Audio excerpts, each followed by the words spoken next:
Bismillahirrahmanirrahim. Assalamualaikum warahmatullahi wabarakatuh. Yang terhormat kepada Ibu dosen Pusita Mailani SPD MAK. Perkenalkan kami dari kelompok 2, materi 8, yang akan menjelaskan presentasi yang berjudul Biaya Kualitas dan Produktivitas dengan Accounting Perhitungan Biaya Target dan BC.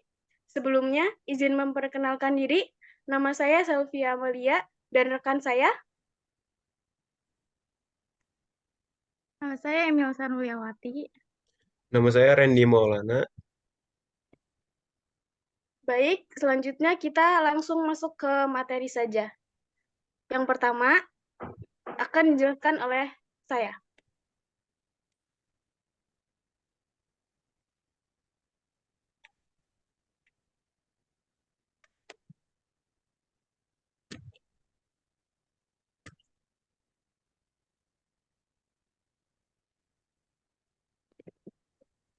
Yang pertama ada definisi kualitas. Secara umum, kamus mendefinisikan sebagai derajat atau tingkat kesempurnaan.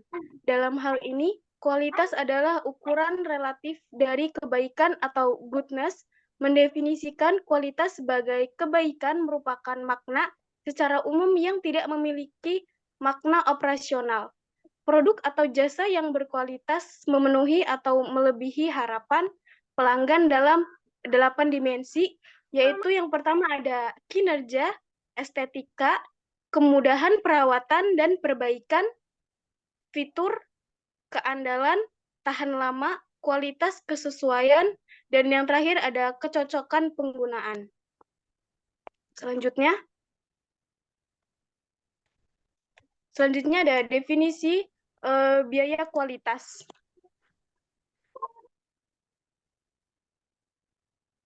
Kegiatan yang berhubungan dengan kualitas adalah kegiatan yang dilakukan karena kualitas yang buruk, mungkin atau telah terjadi.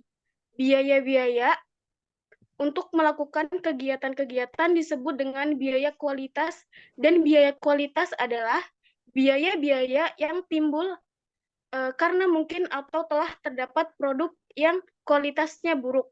Definisi ini mendefinisikan bahwa biaya kualitas berhubungan dengan dua kategori dan kegiatan-kegiatan yang terkait dengan kualitas, kegiatan pengendalian, dan kegiatan karena kegagalan. Next. Selanjutnya ada kegiatan pengendalian terdiri atas kegiatan-kegiatan penilaian. Yang pertama ada biaya pengendalian atau control cost. Yang kedua ada biaya pencegahan atau prevention cost. Yang ketiga ada biaya kegagalan internal. Dan yang terakhir ada biaya kegagalan eksternal. Selanjutnya ada mengukur biaya kualitas.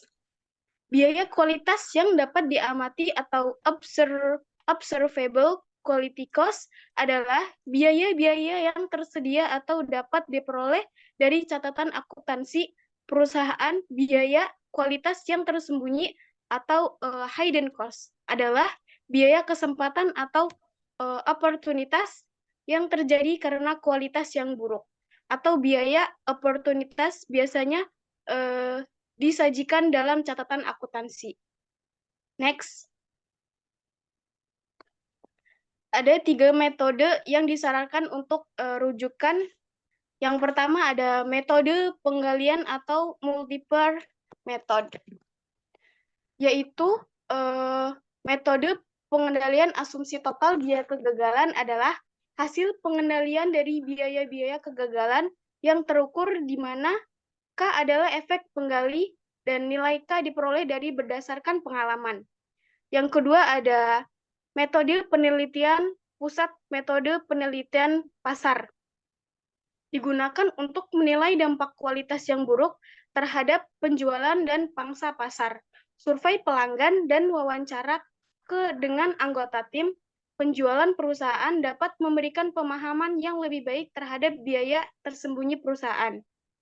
Yang ketiga ada fungsi kerugian kualitas Toguchi, yaitu definisi tanpa cacat tradisional mengasumsikan biaya kualitas yang tersembunyi hanya terjadi atas unit-unit yang menyimpang dari batas spesifik dan bawah. Selanjutnya,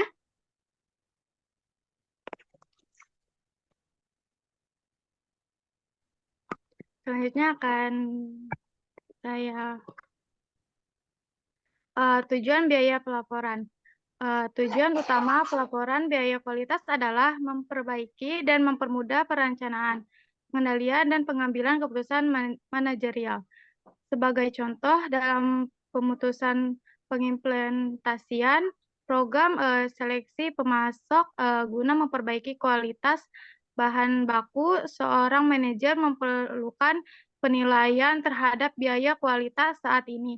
Menurut bagian dan kategori, penilaian biaya tambahan yang dibutuhkan berkaitan dengan program tersebut, dan penilaian terhadap proyeksi penghematan menurut jenis dan kategori. Selain itu, perlu juga dibuat proyeksi mengenai kapan biaya dan penghematan tersebut dan akan terjadi.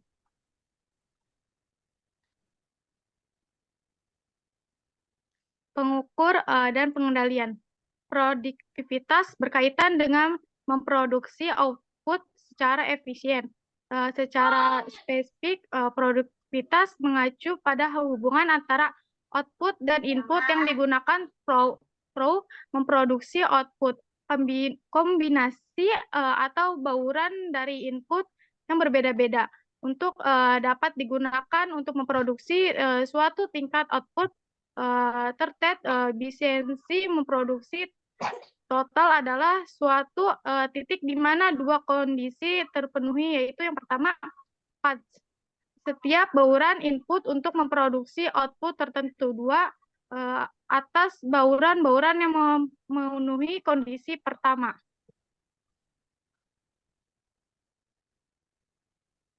Bentuk dan sumber buangan. Buangan menghabiskan berbagai sumber daya tanpa menambah nilai. Buangan adalah segala sesuatu yang tidak memiliki nilai bagi pelanggan. Peniadaan buangan mengharuskan identifikasi berbagai bentuk dan sumbernya. Berikut 8 sumber yang umumnya dianggap sebagai bentuk dan sumber buangan. Yang pertama, produk cacat, produksi terlebih barang yang tidak dibutuhkan, persediaan barang yang menunggu diproses atau digunakan, pemrosesan yang tidak dibutuhkan, persediaan barang yang memenuhi diproses atau digunakan, transportasi barang yang tidak perlu, waktu tunggu, dan desain barang dan jasa yang tidak memenuhi kebutuhan pelanggan. Bab 2, Land Accounting, perhitungan biaya target dan balanced storage. Land Manufacture. Land Manufacture memiliki dua tujuan utama: meniadakan buangan dan menciptakan nilai bagi pelanggan. Penciptaan nilai tersebut ditandai dengan adanya lansing fokus pada nilai pelanggan, arus nilai, arus produksi, demand pool, dan kesempurnaan nilai diwujudkan melalui pengiriman produk yang benar dalam jumlah yang benar dengan kualitas yang tepat, tanpa cacat, secara tepat waktu saat pelanggan membutuhkannya, dan dengan biaya serendah mungkin.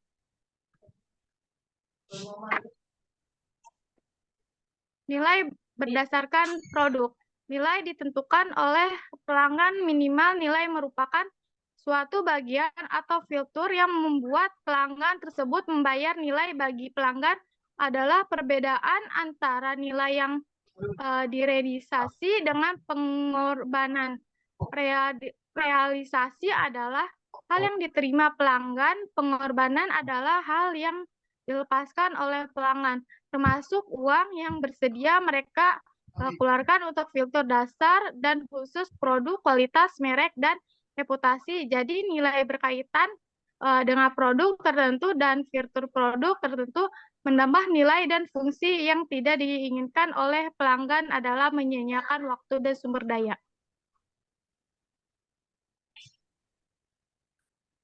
Pengertian land accounting. Banyaknya perubahan dalam berbagai aktivitas struktural dan prosedural yang telah dijelaskan pada perusahaan land juga mengubah praktik manajemen biaya tradisional. Sistem manajemen biaya tradisional juga tidak bekerja dengan baik dalam lingkungan land. Bahkan pendekatan perhitungan biaya tradisional dan pengendalian operasional mungkin tidak akan benar-benar jalan dalam lingkungan land. Selanjutnya diselanjutkan oleh rekan saya. Selanjutnya,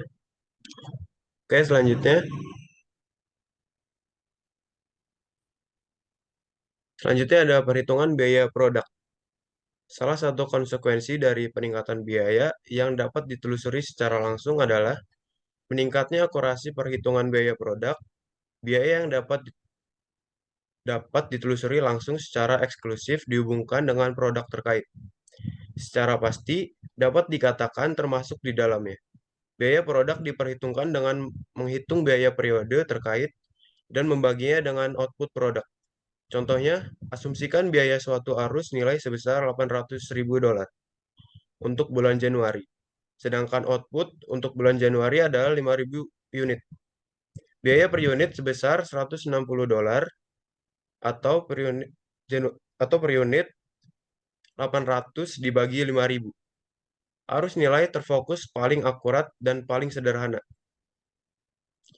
Selanjutnya, pelaporan arus nilai. Biaya dikumpulkan dan dilaporkan berdasarkan arus nilai. Bayangkan pabrik Allen Auto Parts yang hanya menghasilkan 4 produk. Pabrik ini memiliki 2 arus nilai, yaitu roda aluminium atau modal A dan B, dan roda baja, modal C dan D.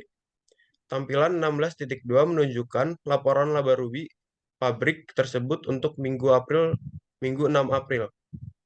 Pabrik tersebut telah meningkatkan penjualan roda bajanya secara signifikan ke para produsen mobil yang berubah haluan dari roda aluminium berteknologi rendah ke roda baja yang memiliki model paru.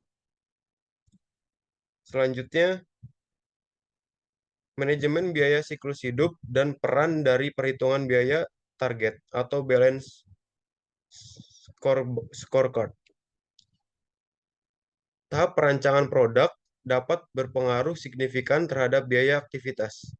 Pada kenyataannya, paling sedikit 90% atau lebih biaya yang berhubungan dengan suatu produk terikat dalam tahap pengembangan dari siklus hidup produk.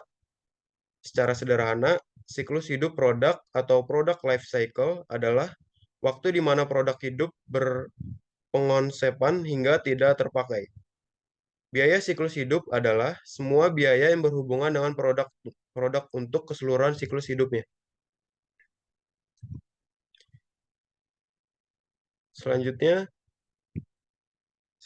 ada 4 perspektif dan ukuran kinerja. Keempat perspektif mendefinisikan strategi organisasi lebih lanjut.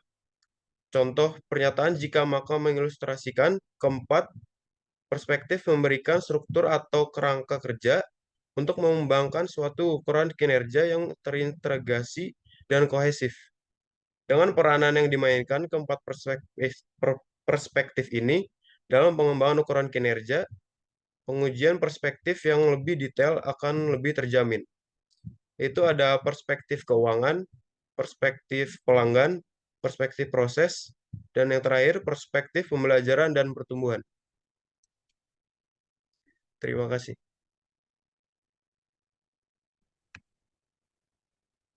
Terima kasih. Mungkin segitu saja presentasi dari kelompok kita. Kurang lebihnya mohon maaf.